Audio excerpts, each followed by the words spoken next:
You're listening to the Play Therapy Podcast with Dr. Brenna Hicks, your source for centered and focused play therapy coaching. Hi, I'm Dr. Brenna Hicks, the Kid Counselor. This is the Play Therapy Podcast where you get a masterclass in child-centered play therapy and practical support and application for your work with children and their families. In today's episode, I am answering a question from Cindy in Australia. So lovely to hear from an Aussie on the other side of the globe. I've actually been in contact with several Aussies inquiring about the coaching program, and I learned they are 14 hours away from me. So my 7 p.m. is their next day, 9 a.m. So that's been so interesting to kind of know that we're on two separate days talking at the same time. So Cindy, thank you from Australia for this question. And her question is, can you please do a podcast on how you handle children wanting to shoot you and use the swords on you in the playroom? And boy, is that not everyone's question, because this happens to all of us. So yes, Cindy, thank you. I'm happy to answer that. And I've done episodes on aggression. Actually, the theme podcast this week was on aggression.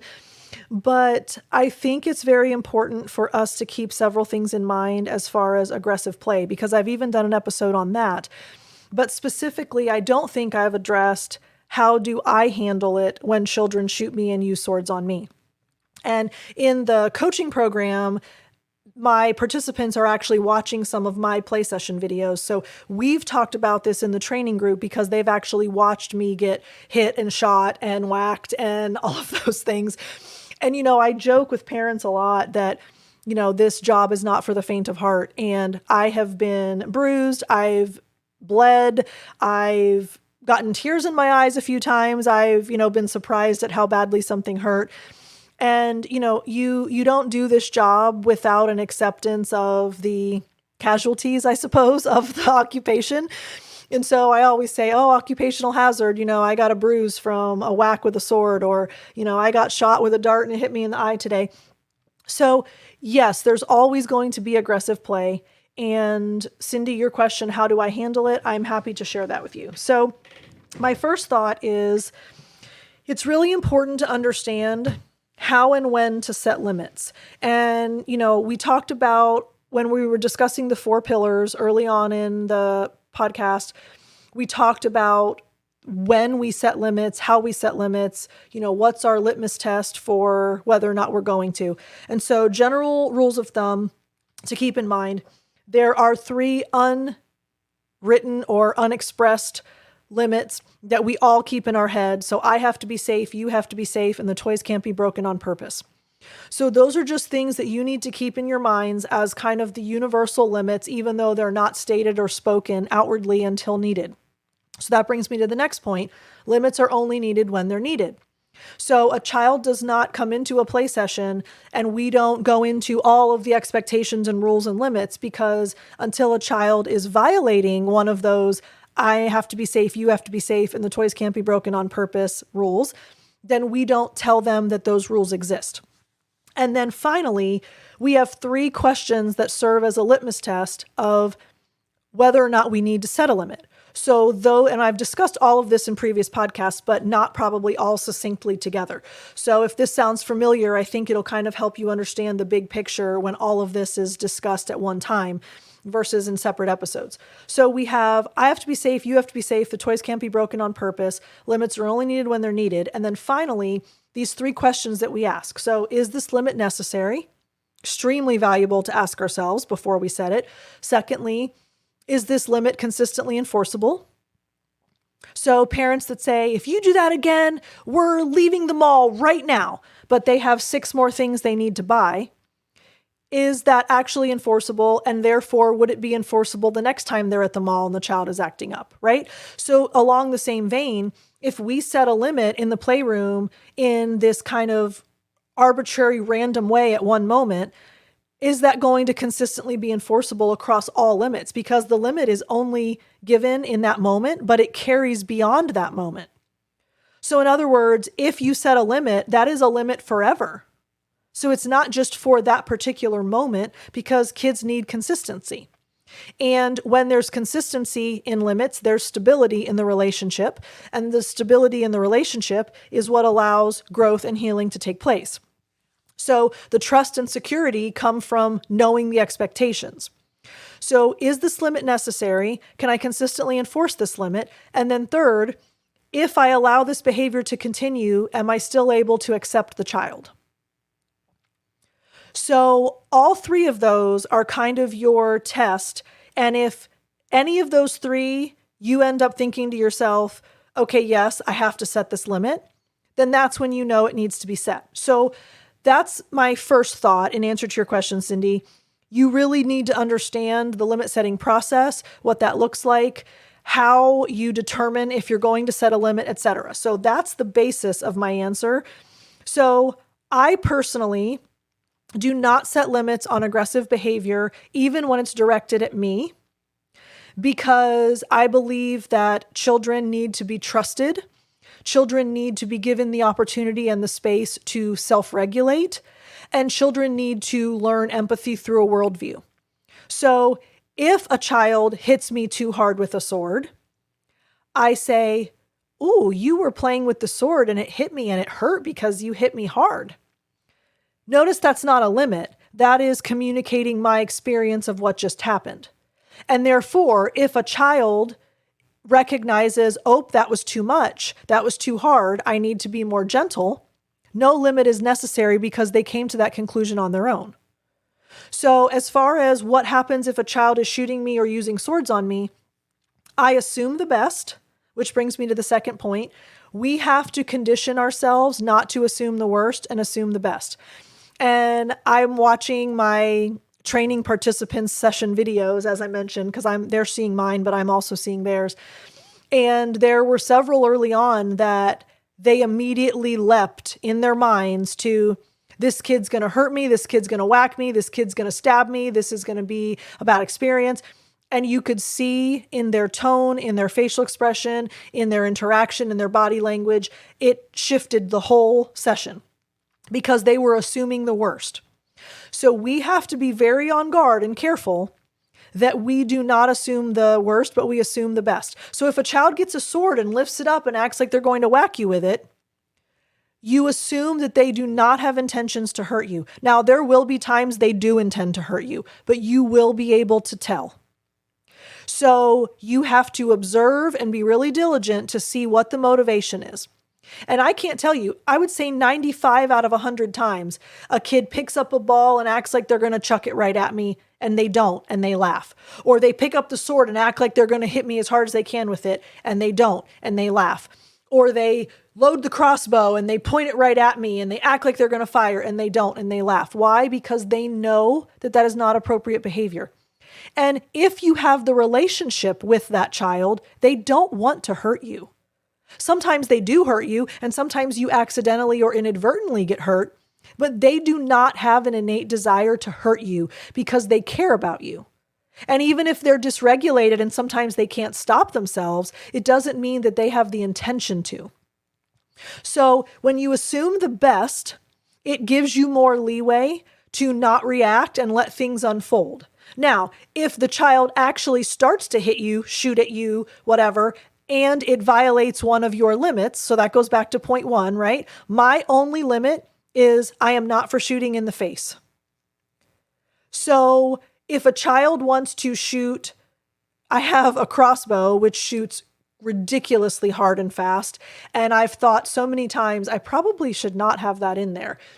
But it is a huge therapeutic tool for kids because they are forced to shoot at something else if they use it. They know that I am not for shooting with the crossbow unless it is a Nerf dart.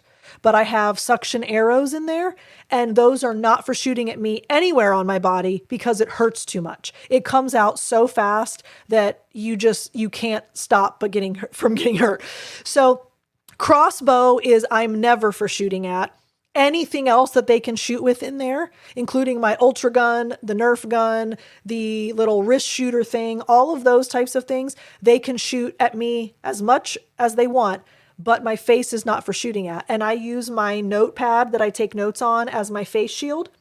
So I just hold it up in front of my face and then they fire away, and that's no problem. So that is my limit specifically to shooting. For swords, I don't even really have a hard and fast rule of my limits with swords until a child hits me too hard with one. Although recently my 2 foam swords, you really can't hit me hard enough to hurt me with those. But I do have like a plastic sword that can hurt. So it really depends. And I have nunchucks that can hurt. And I have handcuffs that can hurt. So I do have other things along the same vein where if the child actually hurts me the first time, that is when I let them know that it hurt me. Again, I assume the best. I give them an opportunity to change their behavior.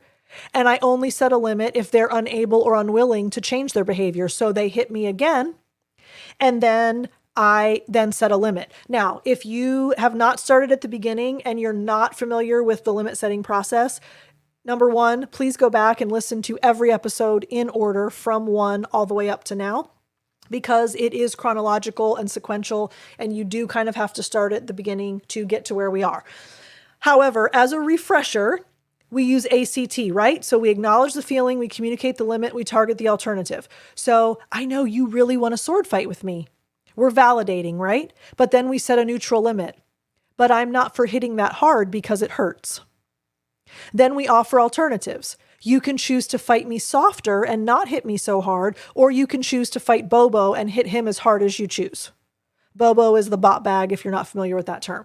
So notice there that I used ACT. That's what I would do in a moment where a child is actively hurting me and hitting me too hard. And I have absolutely no problem with telling the child that they've chosen not to sword fight with me anymore if they hurt me again.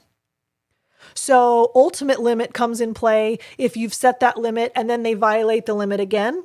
So ultimate limit becomes, I see you've chosen not to sword fight with me anymore because you chose to hurt me again, but you can choose to sword fight with Bobo now. No, I want to sword fight with you. I didn't mean to hurt you. I didn't hit you that hard. You feel like you didn't hit me that hard, but I got hurt again and you chose to hit me hard enough to hurt me even if you didn't mean to. So now you choose to fight with Bobo, but you can try to fight with me again next time. So notice that every single conversation regarding the behavior with the swords is neutral, it's calm, it's not dysregulated on our part. Look, I've been hurt so bad sometimes, like tears were in my eyes. I've been bleeding, I've been bruised. I mean, I've had skin broken. Trust me, there are times when I am not really in a good mental or emotional place. But our job is to accept how we feel, shelf it, table it for later, and we immediately go back to neutrality with the child. Why? We were talking about this tonight in the training group. Because if we react from our own emotion, it fractures the moment, it interferes with the relationship, and the child does not feel unconditionally loved and accepted, which is one of the core tenets of the Be With attitudes. I'm here, I hear you, I understand, I care, and I delight in you. If you are angry at a child, if you are mad at them, if you're disappointed in them, if you're angry, if you are thinking, oh my gosh, I don't ever want to play with this kid again. He's so volatile. He's so, difficult to handle. Any of that stuff that's going on, all warranted. I get it. But all of that is undermining the relationship. So no matter where you are with the behavior, you remain neutral, you remain calm, and you communicate unconditional positive regard and acceptance. Because that's what the child-centered model is. So then my final thought is you really need to know yourself. And what I mean by that is there are some therapists that really thrive on aggressive kids, really thrive on that kind of active play, the sword fighting and the handcuffs and the shooting and the battling and all of that. There are play therapists that love that. I personally kind of fall into that category. I have no issue with that kind of behavior in a playroom. But I've had therapists at my center that really have limited their aggressive toys, even though the acting out aggressive toys are one of the 3 main categories of toys that should be in a child-centered playroom. They had very limited options because they really did not like that kind of play. They really did not handle that kind of play well. So you really need to know yourself. Because if you can't handle getting shot, if you can't handle getting hit, if it is some kind of anchored thing for you, if it puts you in an emotional state, if you can't get yourself regulated again after something like that happens, Just accept that, know who you are, and limit the availability of that kind of play, because it's better to not have it than to have it create some kind of havoc in the relationship where there's any kind of mistrust or any kind of fracture. Now, can you eliminate all of the acting out aggressive toys completely from your child-centered playroom? Absolutely not. But if you personally don't want to have a sword fight, then just don't have swords in there. If you absolutely don't want to get shot with Nerf darts, don't have a Nerf gun in there. Have a gun that just goes click, click, click when you pull the trigger. So there are ways to work around knowing yourself and what your limits are and what your capacity is for handling play. So in my room, I've got all kinds of acting out aggressive toys because I'm fine with that. But that's not true for everyone. So to kind of recap all of that, you have to understand the limit setting process and think through what that looks like and whether or not it's required and necessary. Second of all, assume the best. Believe that the child is capable of self-control, self-regulation, and you don't have to think, oh gosh, this kid's going to hurt me. And then third, know yourself, set your limits when needed, but know sometimes that it's better to just prevent the issue than it is to have to deal with it consistently if it's not handled appropriately. So Cindy, thank you so much. I'm so grateful for you writing in and asking that. I think that's helpful for all of us because there's always going to be an aggressive moment in a play session. So thank you so much for writing in. If you have a question, if you're wondering about something in your work, in your practice, in your playroom, shoot me an email, Brenna@thekidcounselor.com. I love hearing from you. I'm so grateful that you spend time with me each week. Thank you very much for making this a part of your training and your growth and your skill acquisition as a child-centered play therapist. We constantly need to be working on being the best version of the therapist that we are. And so I'm grateful that I get to be a small part of that journey with you. I look forward to talking with you again soon. Bye. Thank you for listening to the Play Therapy Podcast with Dr. Brenna Hicks. For more episodes and resources, please go to www.playtherapypodcast.com.